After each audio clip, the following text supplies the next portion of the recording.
তোমার হুঙ্কারে বাতিলের হয়ে যে কাঁপন, এই দুঃসময়ে তোমার খুব প্রয়োজন। তোমার হুঙ্কারে বাতিলের হয়ে যে কাঁপন, এই দুঃসময়ে তোমার খুব প্রয়োজন। আজ যাক ভেঙে যাক সব বাধার প্রাচীর, চলো এগিয়ে চলো হে বিপ্লবী বীর, এখন দাবি সময়ের।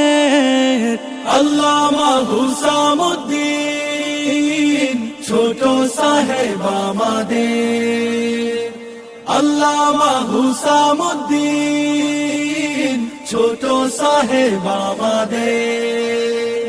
শিক্ষানীতি নিয়ে যখন পায়তারা চলছিল, কঠিন প্রতিবাদে তোমার কণ্ঠ যে হাঁক দিল। শিক্ষানীতি নিয়ে যখন পায়তারা চলছিল, কঠিন প্রতিবাদে তোমার কণ্ঠ যে হাঁক দিল।